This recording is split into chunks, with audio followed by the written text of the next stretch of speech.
berjalan dalam firman-Mu, hatiku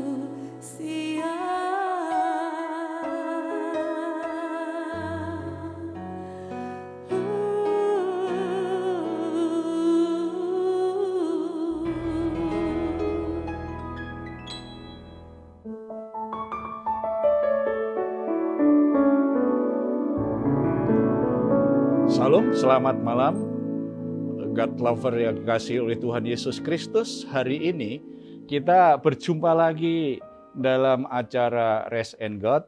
Ini saat yang sangat baik sekali kita bisa bersama-sama kembali menikmati hadirat Tuhan. Karena kita percaya pergumulan, beban, masalah apapun itu sebenarnya tidak usah kita bawa waktu tidur kita, karena Tuhan ingin kita semua bisa tidur dengan tentram. Tuhan ingin kita bisa beristirahat.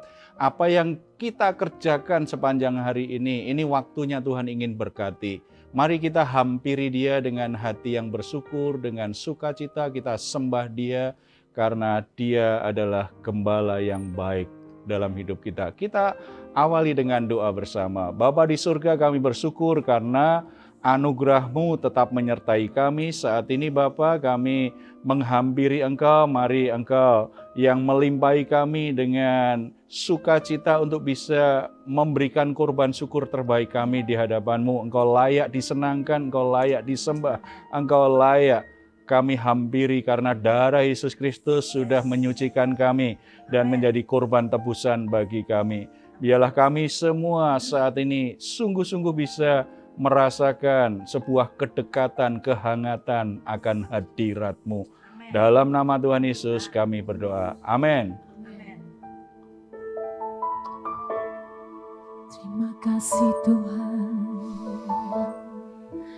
terima kasih Yesus. Oh, haleluya. Thank you Jesus. Holy, holy you are Lord.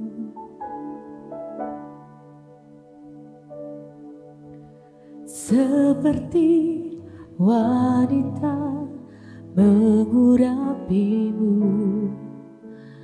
menangis di bawah kakimu.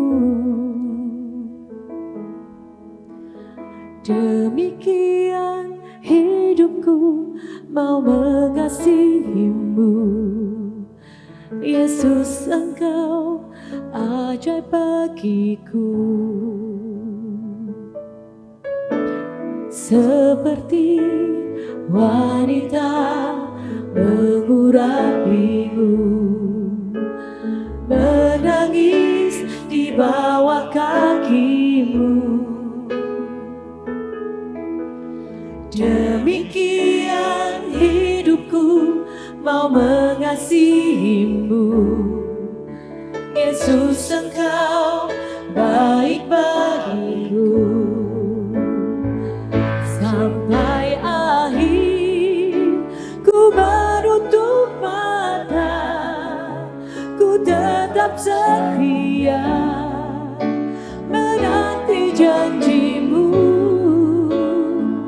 Sampai ku dapatkan mahkota kehidupanku, ku tetap setia untuk melayani-Mu.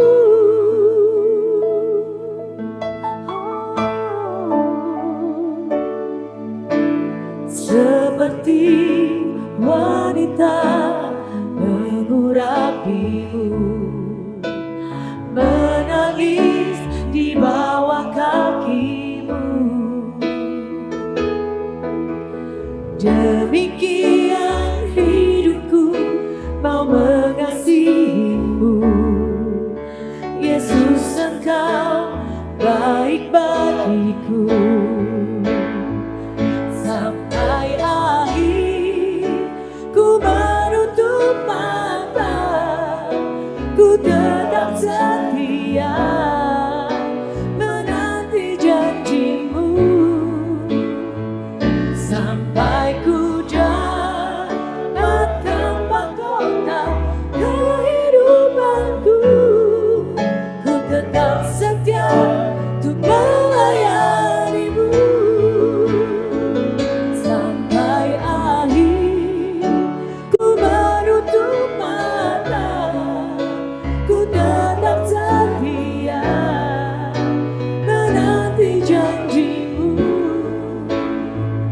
sampai ku dapatkan mahkota kehidupanku. Ku tetap setia untuk melayanimu. Oh, kami mau Tuhan melayani Engkau dengan segenap hati, dengan segenap kekuatan kami, Yesus. Kami mau menyenangkan-Mu, kami mau memuji-Mu, sebab Engkau baik Tuhan, sebab Engkau ajaib Bapa. Oh, terima kasih Yesus, Allah yang mengasihi kami, yang membela kami dengan perlindungan-Mu, dengan kasih setia-Mu. Tak pernah kekurangan kami di dalam-Mu, Yesusku. Bersama-Mu, Yesus, kami mampu, kami sanggup hadapi semua. Oh, terima kasih Yesus, terima kasih Yesus, terima kasih Yesus. Haleluya, haleluya Yesus. Oh, Jesus, Jesus, Jesus. Segala pujian dan syukur hanya bagi-Mu, Yesus. Dengan apakah ku balas kasih-Mu?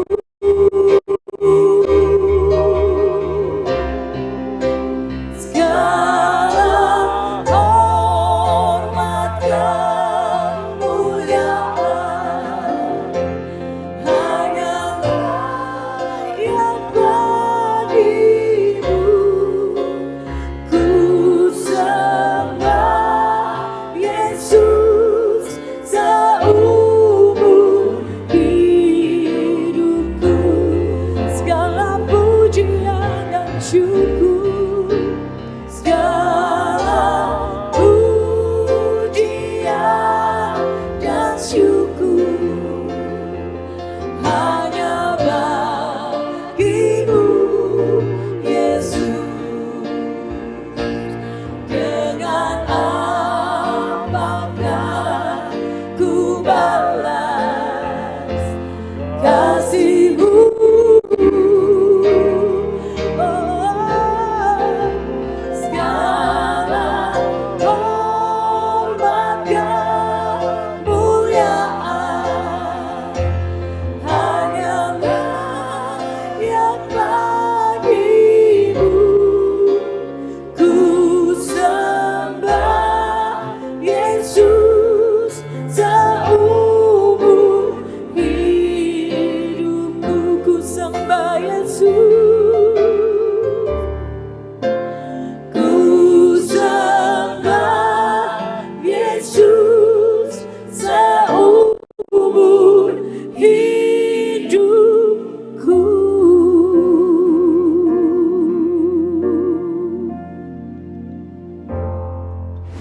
Puji Tuhan, Dia layak menerima segala pujian dan pengagungan kita. Amin.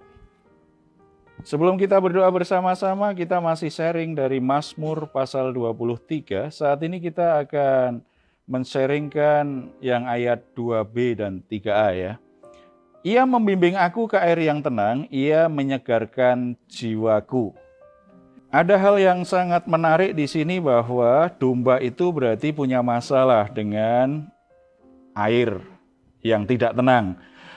Domba punya masalah dengan problem jiwanya. Sebagai umat pasti ada masalah. Kita sebagai jiwa kita seringkali kita ada pergumulan. Dan bagian yang sering kali terjadi apa? Yaitu stres. Pernah stres? Saya pikir kita semua pernah stres ya dalam kondisi yang berbeda. Mungkin kita akan, sebelum kita lanjutkan sharing kita tentang Mazmur 23 ayat 2b dan 3a tadi tentang ketenangan jiwa, kesegaran jiwa, mungkin ada yang mau sharing tentang pengalaman atau mungkin pengalaman teman yang dekat gitu kaitannya dengan kondisi stres karena situasi tertentu. Ada yang mau sharing? Iya Pak, gini. Oh, ya silakan. Jadi ya tadi seperti dibilang kan, ya namanya manusia hidup itu pasti ada masalah ya.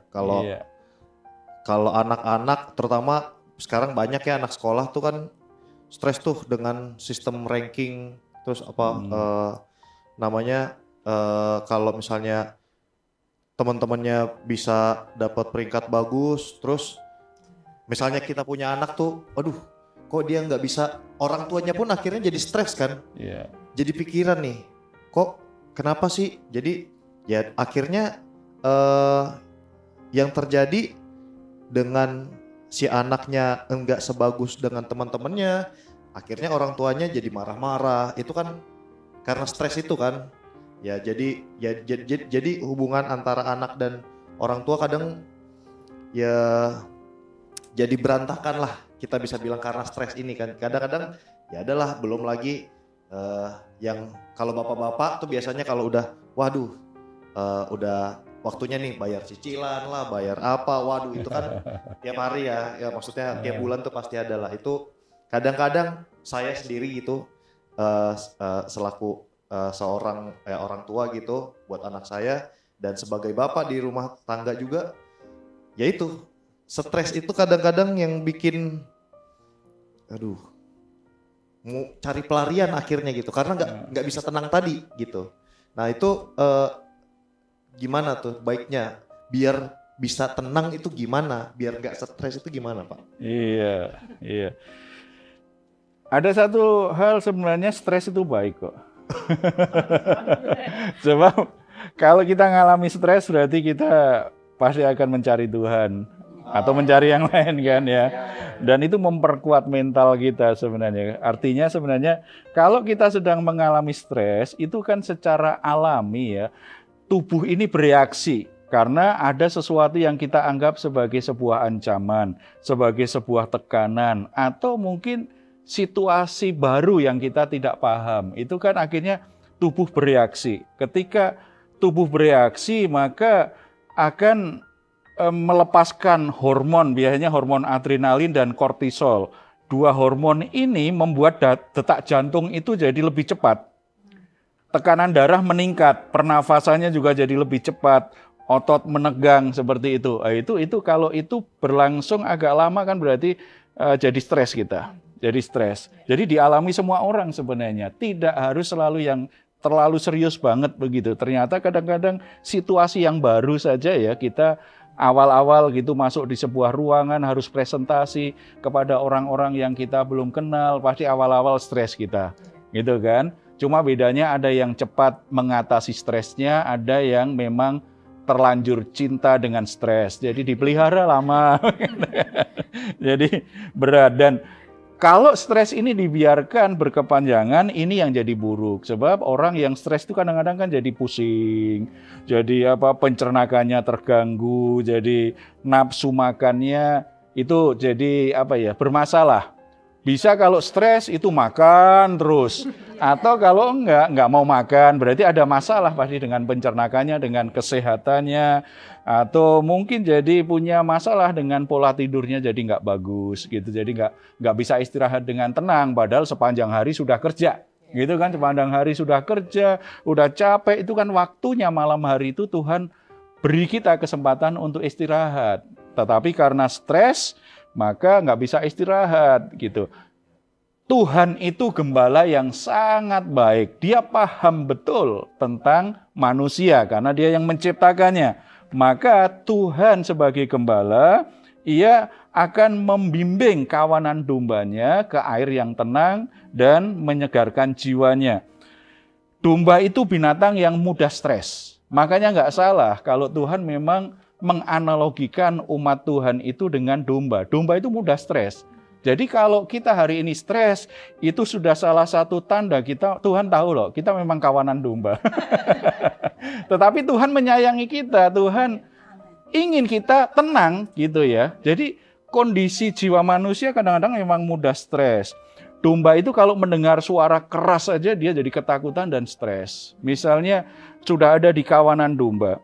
Itu kebanyakan kan mereka berkelompok ya, berkomunitas. Domba itu makhluk yang senang berkomunitas. Jadi mirip sekali dengan kita ya. Kita punya kebutuhan untuk berkomunitas supaya bisa bertumbuh dengan baik sebagai orang percaya. Tetapi domba itu walaupun dalam kawanan domba, dalam komunitasnya, mestinya kan aman ini, dijaga oleh gembala. Ketika mendengar auman singa itu paling hanya ngelilingi dulu sebelum menerkam salah satu domba. Dan biasanya yang suaranya paling keras justru yang tua. Singa tua itu suaranya keras. Makanya ada orang bilang kadang-kadang singa tua itu sebenarnya giginya juga sudah ompong, suaranya saja yang keras. Gitu. Tetapi domba ketakutan dan akhirnya jadi stres. Ketika stres mereka kan kalap. Di kawanan domba itu jadi ribut. Itu gembalanya jadi kesulitan kan untuk mengatur. Itu kita banget ya. Jadi Bapak Ibu yang di rumah, kalau itu kondisi kita, Tuhan paham betul kondisi psikologismu. Jadi karena Dia yang merancang kita, Tuhan tahu bagaimana membuat kita tenang ya. Makanya ketika domba-domba itu membutuhkan air minum, supaya tidak stres, gembala akan mencari mata air yang tenang. Atau kalau tidak ada, mungkin ada sungai yang bergemericik gitu ya, itu domba juga bisa stres. Dia akan membendung pinggiran kali begitu dengan batu-batu supaya ada semacam kolam. Nah, kalau ada bendungan gitu kan jadi airnya kan tenang tuh. Baru setelah ada kolam yang tenang begitu, air yang tenang, baru dia pimpin itu domba-dombanya datang ke situ minum. Nah, ini makanya Ia membimbing aku ke air yang tenang. Jadi kita lihat betul ya, gembala itu paham betul. Jadi tidak hanya menghakimi, kamu tidak boleh stres. Tidak hanya marah, kamu buat malu saja stres. Gitu. Itu tidak loh. Gembala agung kita itu paham betul. Dia kondisikan semua situasi supaya kita jadi tenang. Gitu. Walaupun kadang-kadang tetap bisa. Karena kan siapa yang bisa menahan ketika singa harus teriak. Menakut-nakutin.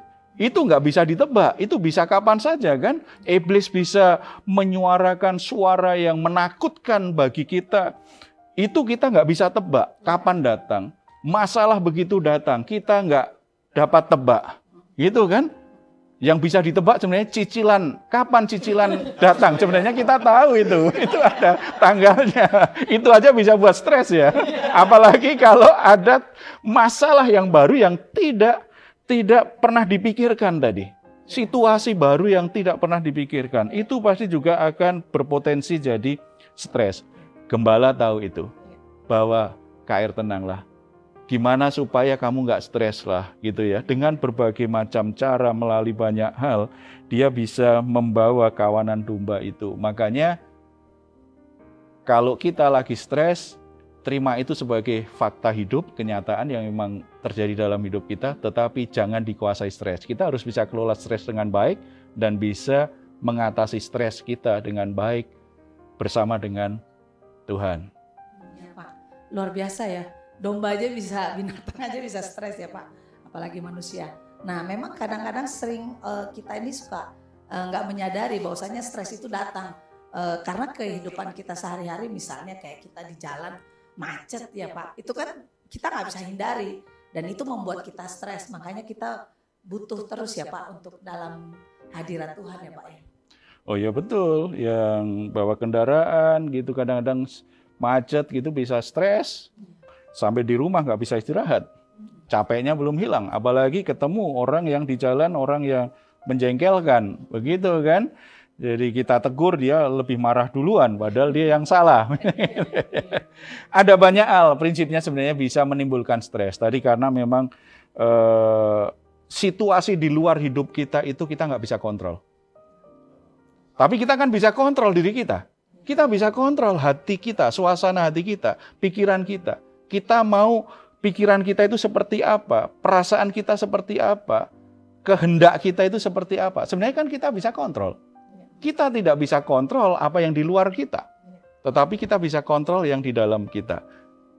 Sebaiknya kita arahkan pada gembala kita, hati kita. Sebab kalau tidak, ada banyak orang yang stres, akhirnya pelariannya kan hal-hal yang buruk ya. Dia mencari kelegaan sementara yang palsu, yang justru membuat masalahnya tambah rumit, tambah banyak.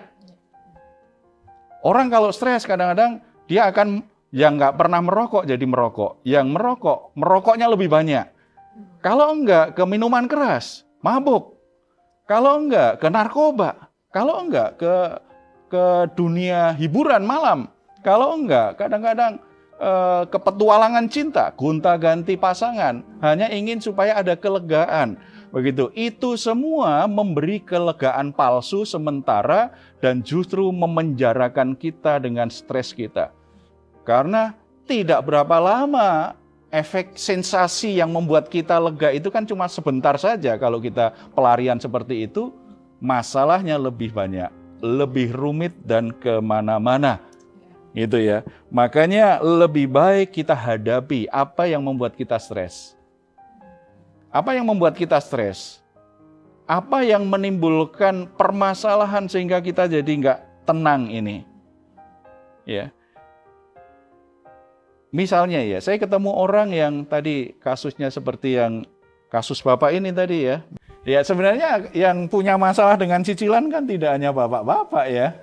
Emak-emak pun juga banyak, bahkan mereka yang paling rajin ke Pegadaian sama pinjam sesuatu begitu ya.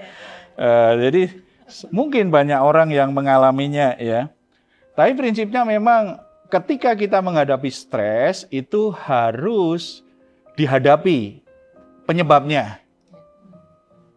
Jadi kalau misalnya memang dikejar-kejar debt collector karena tagihan hutangnya tidak bisa terbayarkan, lebih baik dihadapi.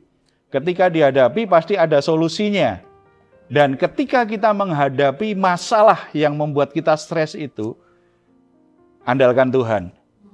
Yakin Tuhan bekerja di dalamnya gitu, sehingga kita akan ketemu dengan solusinya. Nah, kalau kita lari terus, menghindar terus, bahkan akhirnya stres itu jadi menumpuk tambah berat, akhirnya kan banyak orang ketika stres dia pelariannya hal-hal yang lebih buruk. Orang yang nggak merokok jadi merokok, yang merokoknya lebih banyak, bahkan ada yang akhirnya ke minuman keras, dia mabuk-mabukan, dia kemudian juga ada yang bahkan ke narkoba, ke dunia gemerlap, dia cari hiburan malam, hanya ingin mendapatkan kelegaan sementara. Itu bukan penyelesaian, itu namanya pelarian. Bahkan ada juga yang akhirnya terlibat dengan banyak cinta, dengan banyak asmara, petualangan cinta dengan banyak orang, hanya ingin supaya agak ringan, agak ada hiburan, ada refreshing. Itu hanya kelegaan palsu yang sementara. Tidak pernah menyelesaikan, akar masalahnya tidak terselesaikan. Cara Tuhan adalah menolong kita untuk berani menghadapi masalah apapun, seberat apapun. Ketika kita menghadapinya bersama dengan Tuhan, Tuhan tidak tinggalkan. Dia selalu ada cara untuk menolong kita. Walaupun situasinya sulit ya, dia membawa kita itu kan ke air yang tenang. Tuhan ingin hidup kita tenang, tidak dikejar-kejar dengan masalah yang terus-menerus kan. Jadi hadapi bersama dengan dia, supaya kita alami kelegaan, alami kesegaran jiwa. Jangan membohongi diri sendiri. Kalau memang lagi ada banyak masalah, lagi stres, udahlah hadapi masalah itu, berdoa, minta hikmat Tuhan, minta pertolongan Tuhan, hadapi masalahnya apapun, seberat apapun, hadapi. Jangan malah menimbulkan masalah yang baru dengan berbagai pelarian-pelarian yang tidak baik tadi ya, nanti malah kemana-mana. Belajar datang kepada Tuhan, curhat. Seperti seorang anak kepada Bapak yang begitu baik, yang begitu peduli. Curhat saja apa yang sedang engkau alami. Apa yang engkau alami, ceritakan sesungguhnya, termasuk kesalahan-kesalahan kita, kegagalan-kegagalan kita, kejatuhan kita di dalam dosa. Seburuk apapun sebenarnya Tuhan tahu. Tetapi Dia ingin kita datang kepada Dia, jujur kepada Dia. Ceritakan peristiwa apa yang membuat engkau stres. Dan bagaimana perasaanmu saat ini, jujur. Jangan merasa sebagai orang yang kuat, orang yang hebat, yang bisa mengatasi semuanya. Ketika kita mengalami stres, itu menunjukkan batas kekuatan kita mulai melemah, kita mulai goyah. Jadi Bapak, Ibu, Saudara-saudara yang dikasihi Tuhan, dimanapun saat ini sedang bergabung dengan acara ini, jujur di hadapan Tuhan. Kuncinya jujur di hadapan Tuhan. Curhat semua masalahmu, perasaanmu, dan hadapi masalahmu. Dia akan menuntun hidupmu supaya akhirnya ketenangan itu engkau miliki. Karena Dia adalah gembala yang terbaik bagi kita semuanya. Amin. Kalau saat ini ada di antara saudara-saudara yang dalam situasi yang tadi di-sharing kita ya, itu agak mirip gitu ya, berbagai masalah, situasi sulit, atau menghadapi hal-hal yang membuat kita jadi terguncang, jiwa kita jadi nggak tenang, kita menjadi stres. Itu dialami oleh banyak orang. Semua orang pernah mengalaminya, saudara tidak sendirian. Tetapi ada kabar yang indah sekali. Bapa di surga, gembala yang terbaik bagi kita, paham betul apa yang terjadi dalam hidup kita. Dia tidak akan menghakimimu, Dia tidak akan membuang engkau gara-gara engkau gagal atau salah di sebuah situasi atau peristiwa. Dia siap mendengar keluh kesahmu. Datang kepada Dia, curhat kepada Dia dengan jujur, dan minta pertolongannya, minta pimpinannya, minta penyertaannya. Setelah itu, habis berdoa, besok selesaikan masalahmu bersama dengan Tuhan. Tuhan pasti membuka jalan yang terbaik, solusi terbaik dalam hidupmu. Kita bersatu di dalam doa. Bapa di surga, Engkau mengerti keadaan anak-anak-Mu yang saat ini bersama-sama dengan kami dalam acara ini. Situasi sulit apapun yang mereka hadapi membuat mereka stres. Karena mereka menjadi kebingungan, mereka tidak mampu. Situasinya sangat berat dengan pekerjaan, dengan rumah tangga. Bahkan mungkin ada yang sampai sakit hari ini. Karena masalahnya, stres yang dihadapi itu akhirnya berdampak pada kesehatannya. Bapa di surga, saat ini kami mohon belas kasihan-Mu turun atas setiap saudara-saudara yang sudah mendengarkan firman Tuhan hari ini. Tuhan, jamah yang sakit, sembuhkan sakit penyakit mereka.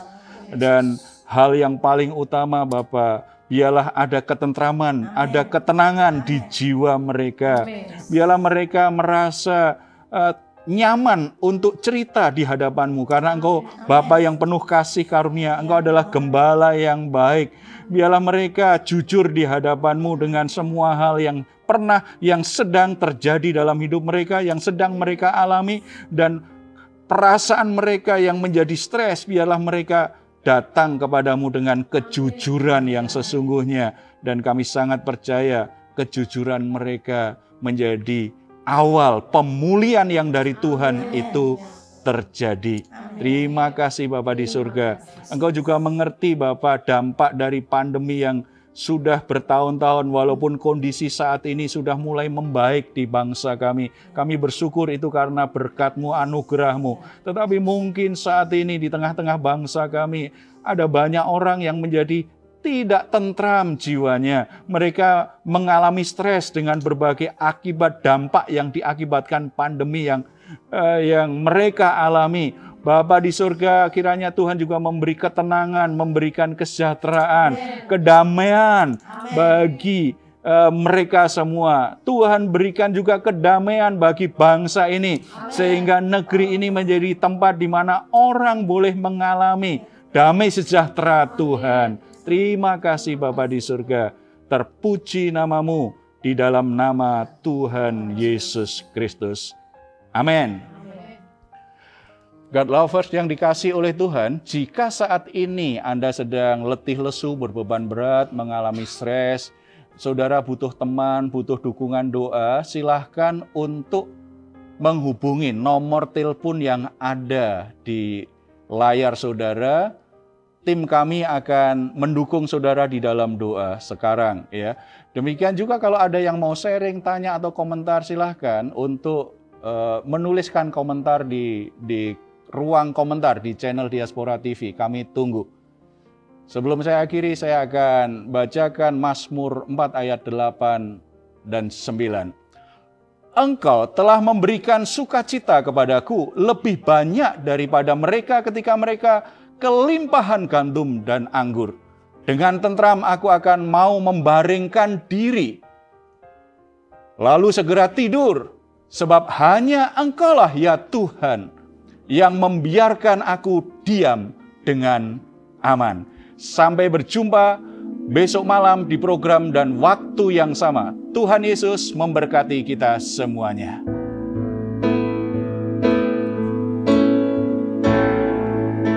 Segala pujian dan syukur hanya bagimu, Yesus.